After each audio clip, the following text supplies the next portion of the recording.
Dark is a pretty amazing website, but it can also lead to some strange discoveries. In our next chapter, I will be telling you a story that originates from creepypasta. A few years ago, I was in a car accident.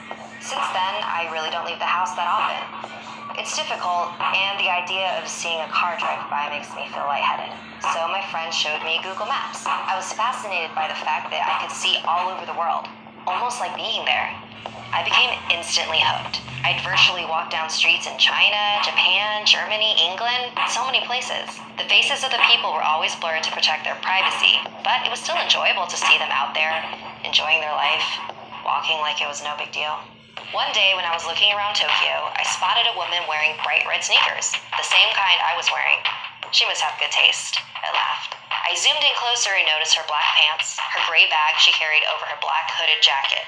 She was walking in a relaxed manner, one hand trailing the wall beside her. I bet if I could have seen her face, she'd be smiling. I began to feel a little sad. I wish that I could be there, walking so carefree with her. That wouldn't happen though, until I died. I was stuck in this chair. I sighed and zoomed out of Tokyo. I turned off the computer and went to bed. I got up early and decided to look around Paris. I randomly zoomed to an area and saw a street lined with old brick buildings and a few small shops and an old tan brick church. I spun the view around a few more times and then saw something peculiar. Sitting on the bench at the bus stop were two people. One of them was a young woman with her feet stuck in front of her in a relaxed manner. She was wearing those same red sneakers. I was startled for a moment as I noticed the black pants and black hooded jacket. Her dark brown hair was tied loosely behind her head. A gray bag sat on the bench beside her. This is crazy, I thought. It can't possibly be the same woman. This is a different country, different continent even. How could it be her? This is stupid. It wasn't as if these were live photographs. They were taken ahead of time and then stored. It's not like she was in two places at once. She could just be a traveler. Besides, without seeing her face, it was impossible to tell it was the same person. Brown is a common hair color. Those red sneakers were something I purchased online. I'm sure a million other people did too. I shook my head and went to fix some lunch.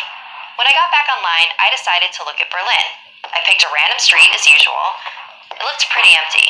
There wasn't much to see at all, really. I was disappointed and moved my cursor to click away when something caught my eye. I turned the view, and there they were. Those damn red sneakers. I stared in shock. How could she be there too? Even if she was traveling, there's no way I would find her every time. Even finding her in Paris would have been one heck of a coincidence, but this was crazy. Was this some kind of joke? Had Google decided to play a prank on its users that used their product so much? I did a quick search, looking for a note about a woman that shows up like Waldo. There was nothing. I looked through articles on strange things you can see on Google Maps, but none of them mentioned the woman that travels the world with you. Had my self-imposed isolation driven me mad? Had I become so lonely that I created a hallucination for myself? I sent a text message to a friend asking him to look at the locations. I asked him if he saw the same woman. Then I waited, hands sweating, heart thumping in my chest. I jumped when my phone beeped. I see the lady you're talking about in Berlin. I didn't see her in Paris or Tokyo. Is this some kind of game or what? Are you okay? I didn't respond, instead returning to the locations in Tokyo and Paris. There she was. I shivered. Who was she? What was happening? I switched to Sydney, then London, Zurich, Hong Kong. She was everywhere I looked. In each picture, she came closer and closer to looking directly at me with her blurred out face. My heart felt like a terrified bird slamming around inside my chest. Who was she? Was she following me? Was I following her? I wish I could see the expression on her face, know what she saw when she looked back at me. I wanted to get out of the chair and run. Why is it that the only thing that made me feel free again was the thing that made me feel even more trapped? I typed in the name of my town and zoomed into a random street. It was a couple of miles from my house. The gates to the city park were shown in the clarity of daylight, despite it being night here. There she was. There she was. She was only a few miles from my house. She was near me, and she was watching me. She was coming for me. What did she want? I typed in the name of the apartment complex where I live. I could see the outside of the building.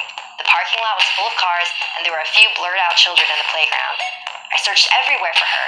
She wasn't in the parking lot or on the sidewalks, not hiding between the buildings or standing in the playground.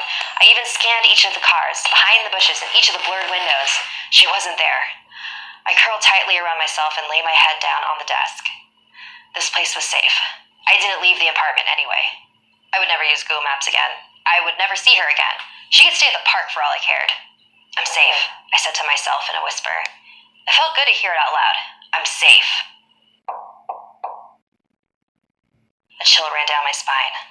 I had a camera hooked to my computer that showed who was at the front door. As I went to turn on the security feed, I realized the last of Google's images that I'd seen had only shown the outside of the building. Just the outside. I looked at the screen and saw a woman in black pants, in a black hooded jacket, and carrying a gray bag with a shoulder strap. Of course, there were those red sneakers. She looked directly at the camera, her face still a complete blur, as she reached her hand out in front of her. That's when I heard the front door slowly open. Want some Snarled merch? Head over to snarl.com where you can snag sweet pins and other items like a limited edition Something Scary poster. For more information, click the link in the description. And if you're planning